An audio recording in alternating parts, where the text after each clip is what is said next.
स्वागत है आप सबको हमारे चैनल आध्यात्मिक रहस्य में। हमारे साथ इस रामायण की यात्रा में जुड़ने के लिए बहुत बहुत धन्यवाद।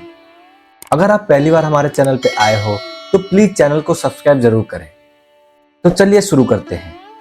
अयोध्या कांड 12वां सर्ग। महाराज दशरथ की चिंता, विलाप, कैकेयी को फटकारना, समझाना और उससे वैसा वर न मांगने के लिए अनुरोध करना। कैकेयी का ये कठोर वचन सुनकर महाराज दशरथ को बड़ी चिंता हुई। वह एक मुहूर्त तक अत्यंत संताप करते रहे। उन्होंने सोचा, क्या दिन में ही ये मुझे स्वप्न दिखाई दे रहा है अथवा मेरे चित्त का मोह है? यह किसी भूत ग्रह आदि के आवेश से चित्त में विकलता आ गई है, या आदि व्याधि के कारण यह कोई मन का ही उपद्रव है? यही सोचते हुए उन्हें अपने भ्रम के कारण का पता नहीं लगा। उस समय राजा को मूर्छित कर देने वाला महान दुख प्राप्त हुआ। तत्पश्चात होश में आने पर कैकेयी की बात को याद करके उन्हें पुनः संताप होने लगा।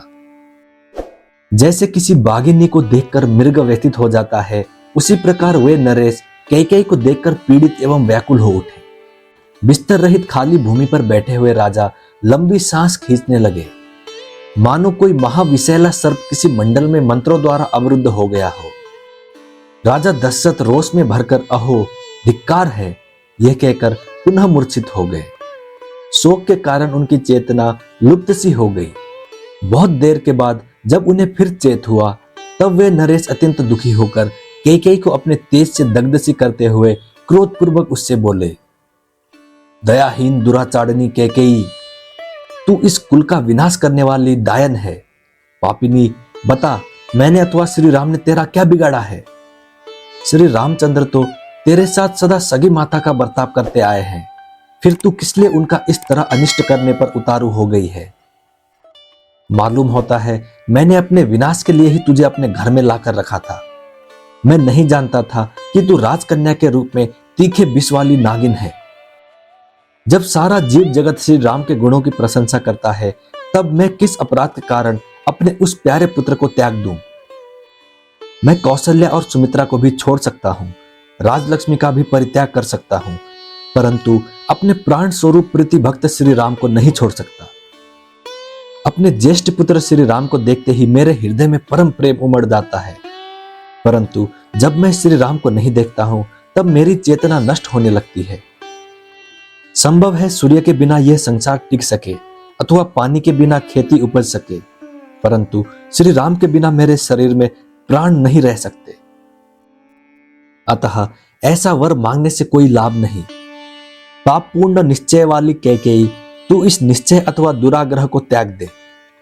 यह लो, मैं तेरे पैरों पर अपना मस्तक रखता हूं, मुझ पर प्रसन्न हो जा। पापिनी, तूने ऐसी परम क्रूरतापूर्ण बात किस लिए सोची है? यदि यह जानना चाहती है कि भरत मुझे प्रिय है या अप्रिय, तो रघुनंदन भरत के संबंध में तू पहले जो कुछ कह चुकी है वो पूर्ण हो, अर्थात तेरे प्रथम वर्ग के अनुसार मैं भरत का राज्याभिषेक स्वीकार करता हूं। तू पहले कहा करती थी कि श्री राम मेरे बड़े बेटे हैं, वे धर्माचरण में भी सबसे बड़े हैं, परंतु अब मालूम हुआ कि तू ऊपर ऊपर से चिकनी चुपड़ी बातें किया करती थी, और वो बातें तूने श्री राम से अपनी सेवा कराने के लिए ही कही होगी। आज श्री राम के अभिषेक की बात सुनकर तू शोक से संतप्त हो उठी है और मुझे भी बहुत संताप दे रही है। इससे जान पड़ता है कि इस सुने घर में तुझ पर भूत आदि का आवेश हो गया है, अतः तू परवश होकर ऐसी बातें कह रही है। देवी, न्यायशील इक्ष्वाकु वंश में ये बड़ा भारी अन्याय आकर उपस्थित हुआ है, जहां तेरी बुद्धि इस प्रकार विकृत हो गई है। विशाल लोचने, आज से पहले तूने कभी कोई ऐसा आचरण नहीं किया है जो अनुचित अथवा मेरे लिए अप्रिय हो, इसीलिए तेरी आज की बात पर भी मुझे विश्वास नहीं होता है। तेरे लिए तो श्री राम भी महात्मा भरत के ही तुल्य हैं। बाले, तू बहुत बार बातचीत के प्रसंग में स्वयं ही ये बात मुझसे कहती रही है। भीरु शोभा वाली देवी, उन्हीं धर्मात्मा और यशस्वी श्री राम का 14 वर्षों के लिए वनवास तुझे कैसे अच्छा लगता है? जो अत्यंत सुकुमार और धर्म में दृढ़ता पूर्वक मन लगाए रखने वाले हैं, उन्हीं श्री राम को वनवास देना तुझे कैसे रुचिकर जान पड़ता है? अहो, तेरा हृदय बड़ा कठोर है।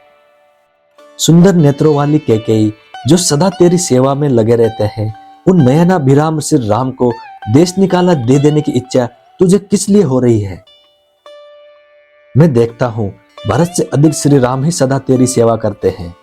भरत उनसे अधिक तेरी सेवा में रहते हो, ऐसा मैंने कभी नहीं देखा है।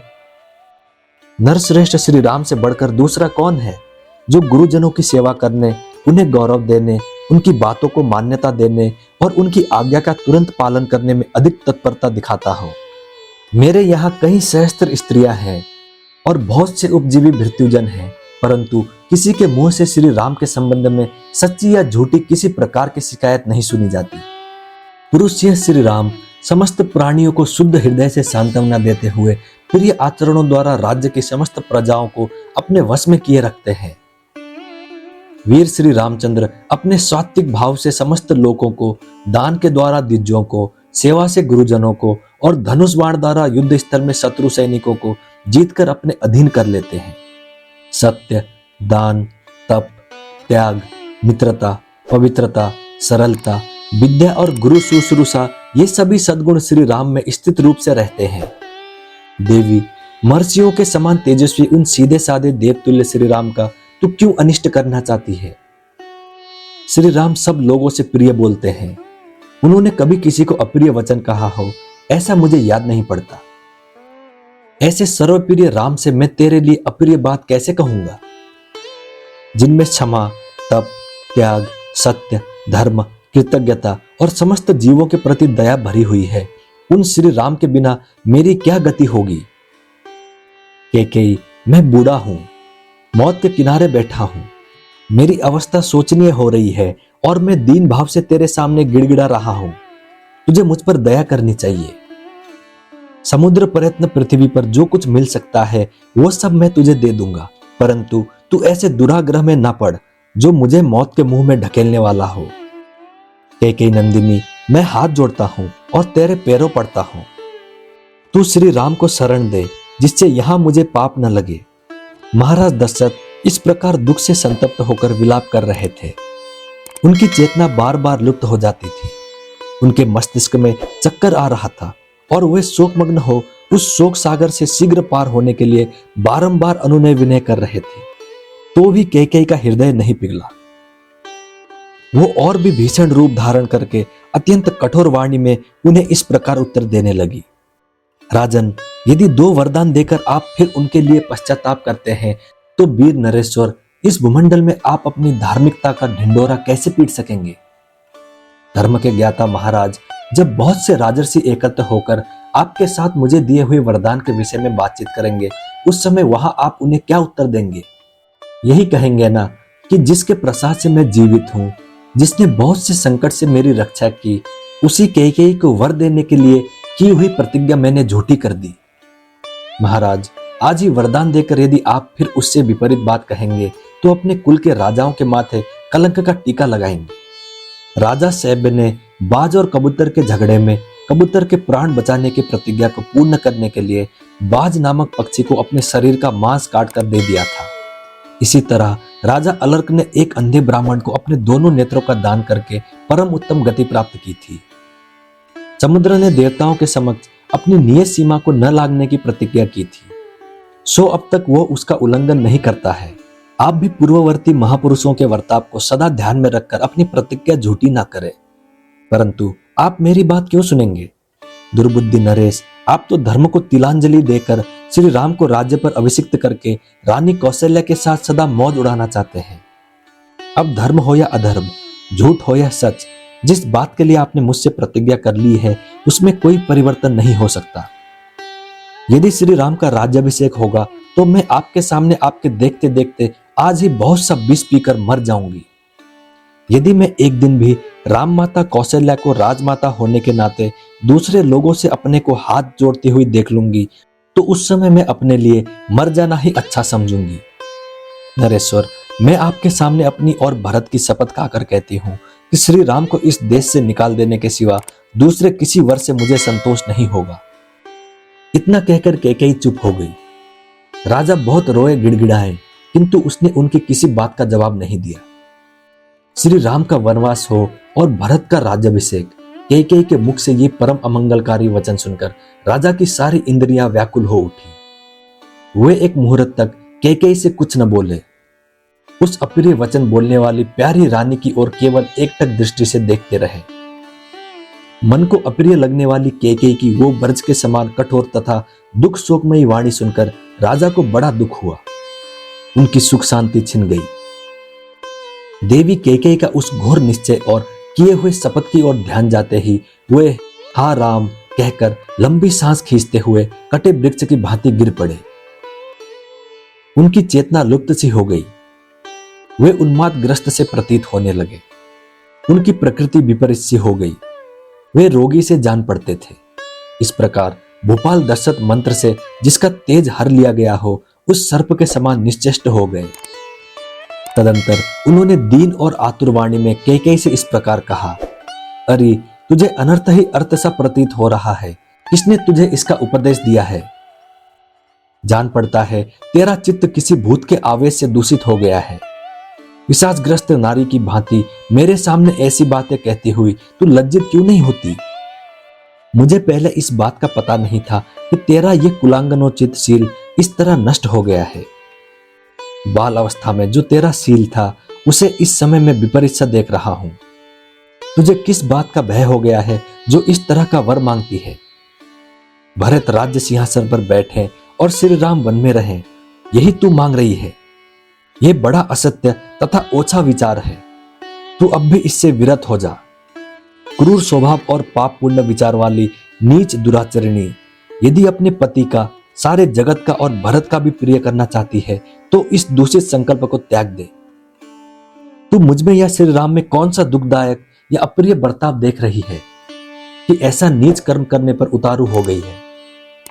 श्री राम के बिना भरत किसी तरह राज्य लेना स्वीकार नहीं करेंगे, क्योंकि मेरी समझ में धर्मपालन की दृष्टि से भरत श्री राम से भी बड़े चढ़े हैं।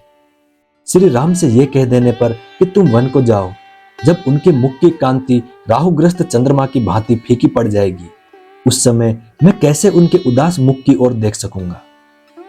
मैंने श्री राम के अभिषेक का निश्चय सुहद्रों के साथ विचार करके किया है। मेरी यह बुद्धि शुभ कर्म में प्रवृत्त हुई है। अब मैं इसे शत्रुओं द्वारा पराजित हुई सेना की भांति पलटी हुई कैसे देखूंगा? नाना दिशाओं से आए हुए राजा लोग मुझे लक्ष्य करके खेद पूर्वक कहेंगे कि किस मूढ़ इक्ष्वाकु वंशी राजा ने कैसे दीर्घकाल तक इस राज्य का पालन किया है।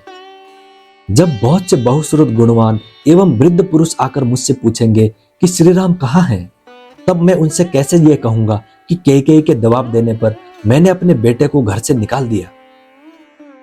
यदि कहूं कि श्री राम को वनवास देकर मैंने सत्य का पालन किया है, तो इसके पहले जो उन्हें राज्य देने की बात कह चुका हूं वो असत्य हो जाएगी। यदि राम वन को चले गए तो कौशल्या मुझे क्या कहेगी? उसका ऐसा महान उपकार करके मैं उसे क्या उत्तर दूंगा? हाय, जिसका पुत्र मुझे सबसे अधिक प्रिय है, वो प्रिय वचन बोलने वाली कौशल्या जब जब दासी, सखी, पत्नी, बहन और माता की भांति मेरा प्रिय करने की इच्छा से मेरी सेवा में उपस्थित होती थी, तब तब उस सत्कार पाने योग्य देवी का भी मैंने तेरे ही कारण कभी सत्कार नहीं किया। तेरे साथ जो मैंने इतना अच्छा बर्ताव किया, वो याद आकर इस समय मुझे उसी प्रकार संताप दे रहा है जैसे अपत्य हानिकारक व्यंजनों से युक्त खाया हुआ अन्न किसी रोगी को कष्ट देता है। श्री राम के अभिषेक का निवारण और उनका वन की ओर प्रस्थान देखकर निश्चय ही सुमित्रा भयभीत हो जाएंगी। फिर वो कैसे मेरा विश्वास करेगी? हाय, बेचारी सीता को एक ही साथ दो दुखद एवं अप्रिय समाचार सुनने पड़ेंगे, श्री राम का वनवास और मेरी मृत्यु। जब वो श्री राम के लिए शोक करने लगेगी, उस समय मेरे प्राणों का नाश कर डालेगी। उसका शोक देखकर मेरे प्राण इस शरीर में नहीं रह सकेंगे। उसकी दशा हिमालय के पारस्व भाग में अपने स्वामी किन्नर से बिछड़ी हुई किन्नर के समान हो जाएगी। मैं श्री राम को विशाल वन में निवास करते और मिथिलेश कुमारी सीता को रोती देख अधिक काल तक जीवित रहना नहीं चाहता। ऐसी दशा में तू निश्चय ही विधवा होकर बेटे के साथ अयोध्या का राज्य करना। ओह, मैं तुझे अत्यंत सती साध्वी समझता था, परंतु तू बड़ी दुष्टा निकली। ठीक उसी तरह जैसे कोई मनुष्य देखने में सुंदर मदिरा को पीकर पीछे उसके द्वारा किए गए विकार से यह समझ पाता है कि इसमें विष मिला हुआ था। अब तक जो तू सांत्वनापूर्ण मीठे वचन बोलकर मुझे आश्वासन देती हुई बातें किया करती थी, वे तेरी कही हुई सारी बातें झूठी थी। जैसे व्याध हरिण को मधुर संगीत से आकृष्ट करके उसे मार डालता है, उसी प्रकार तू भी पहले मुझे लुभाकर अब मेरे प्राण ले रही है। श्रेष्ठ पुरुष निश्चय ही मुझे नीच और एक नारी के मुंह में पड़कर बेटे को बेच देने वाला कहकर शराबी ब्राह्मण की भांति मेरी राह बाट और गली कूचों में निंदा करेंगे। अहो, कितना दुख है, कितना कष्ट है, जहां मुझे तेरी ये बातें सहन करनी पड़ती हैं। मानो ये मेरे पूर्व जन्म के किए हुए पाप का ही अशुभ फल है जो मुझ पर ऐसा महान दुख आ पड़ा। पापिनी, मुझ पापी ने बहुत दिनों से तेरी रक्षा की और अज्ञानवश तुझे गले लगाया, किंतु तू आज मेरे गले में पड़ी हुई फांसी की रस्सी बन गई।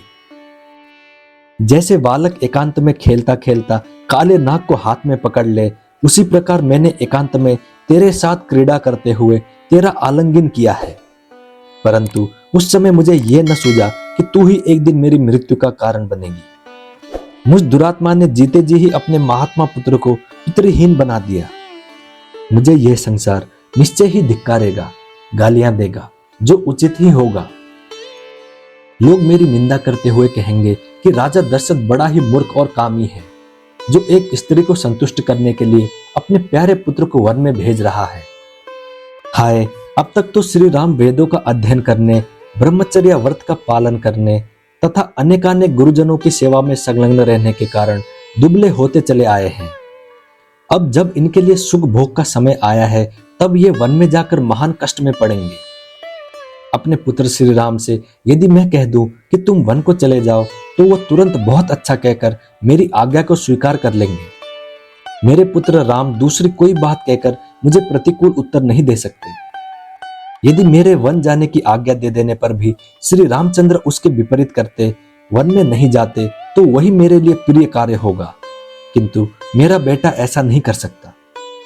यदि रघुनंदन राम वन को चले गए, तो सब लोगों के धिक्कार पात्र बने हुए मुझ अपराधी को मृत्यु अवश्य यमलोक में पहुंचा देगी।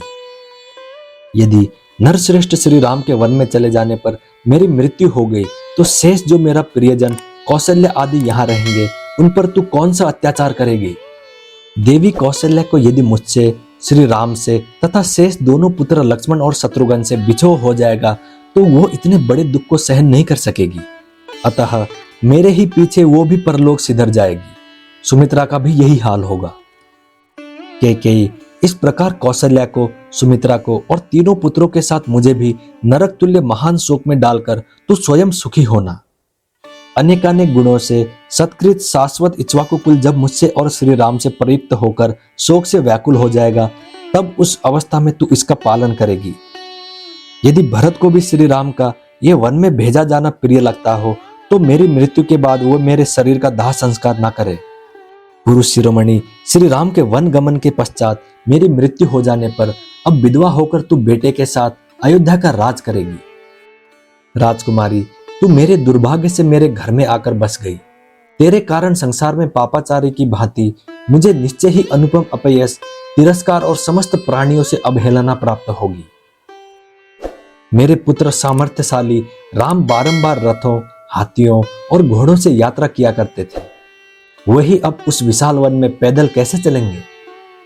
भोजन के समय जिनके लिए कुंडलधारी रसोइये प्रसन्न होकर पहले मैं बनाऊंगा, ऐसा कहते हुए खाने पीने की वस्तुएं तैयार करते थे, वे ही मेरे पुत्र रामचंद्र वन में कसेले, तिक्त और कड़वे फलों का आहार करते हुए किस तरह निर्वाह करेंगे। जो सदा बहुमूल्य वस्त्र पहना करते थे और जिनका चीरकाल से सुख में ही समय बीता है, वही श्री राम वन में गेरुए वस्त्र पहनकर कैसे रह सकेंगे। श्री राम का वन गमन और भरत का अभिषेक, ऐसा कठोर वाक्य तूने किसकी प्रेरणा से अपने मुख से निकाला है। स्त्रियों को धिक्कार है, क्योंकि वे सट और स्वार्थपरायण होती है, परंतु मैं सारी स्त्रियों के लिए ऐसा नहीं कह सकता। केवल भरत की माता की ही निंदा करता हूं। अनर्थ में भी अर्थ बुद्धि रखने वाली क्रूर कैकेयी, तू मुझे संताप देने के लिए ही इस घर में बसाई गई है। अरे, मेरे कारण तू अपना कौन सा अप्रिय होता देख रही है, अथवा सबका निरंतर हित करने वाले श्री राम में ही तुझे कौन सी बुराई दिखाई देती है। श्री राम को संकट के समुद्र में डूबा हुआ देखकर तो पिता अपने पुत्रों को त्याग देंगे। अनुरागिणी स्त्रियां भी अपने पतियों को त्याग देंगी। इस प्रकार ये सारा जगत ही कुपित, विपरीत व्यवहार करने वाला हो जाएगा। देव कुमार के समान कमनीय रूप वाले अपने पुत्र श्री राम को जब वस्त्र और आभूषणों से विभूषित होकर सामने आते देखता हूँ तो नेत्रों से उनकी शोभा निहार कर निहाल हो जाता हूँ। उन्हें देखकर ऐसा जान पड़ता है मानो मैं फिर जवान हो गया। कदाचित सूर्य के बिना भी संसार का काम चल जाए, वज्रधारी इंद्र के वर्षा न करने पर भी प्राणियों का जीवन सुरक्षित रह जाए, परंतु राम को यहाँ से वन की ओर जाते देखकर कोई भी जीवित नहीं रह सकता। मेरी ऐसी धारणा है। अरे तू मेरा विनाश चाहने वाली, अहित करने वाली और शत्रु रूप है। जैसे कोई अपनी ही मृत्यु को घर में स्थान दे दे, उसी प्रकार मैंने तुझे घर में बसा लिया है। खेद की बात है कि मैंने मोहवश तुझ महाविशेली नागिन को चिरकाल से अपने अंक में धारण कर रखा है, इसीलिए आज मैं मारा गया।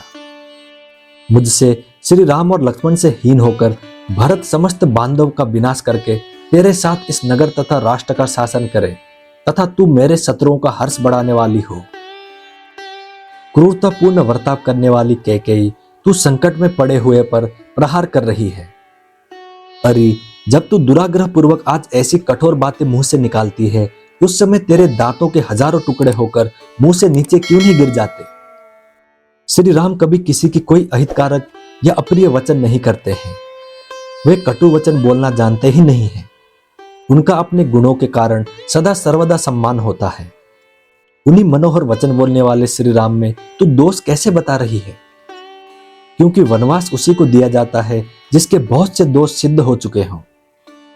ओ कैकेयी राज के कुल की जाति जागती कलंक, तू चाहे ग्लानि में डूब जा अथवा आग में जलकर खाक हो जा, या विष खाकर प्राण दे दे, अथवा पृथ्वी में हजारों दरारें बनाकर उसी में समा जा, परंतु मेरा अहित करने वाली तेरी ये अत्यंत कठोर बात मैं कदापि नहीं मानूंगा। तू छुरे के समान घात करने वाली है। बातें तो मीठी मीठी करती है, परंतु वे सदा झूठी और सद्भावना से रहित होती है। तेरे हृदय का भाव अत्यंत दूषित है, तथा तू अपने कुल का भी नाश करने वाली है। इतना ही नहीं, तू प्राणों सहित मेरे हृदय को भी जलाकर भस्म कर डालना चाहती है, इसीलिए मेरे मन को नहीं भाती है। तुझ पापिनी का जीवित रहना मैं नहीं सह सकता। देवी, अपने बेटे श्री राम के बिना मेरा जीवन नहीं रह सकता, फिर कहां से सुख हो सकता है।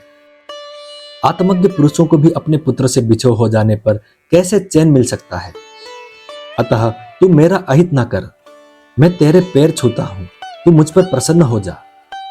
इस प्रकार महाराज दशरथ मर्यादा का उल्लंघन करने वाली उस हठीली स्त्री के वश में पड़कर अनाथ की भांति विलाप कर रहे थे।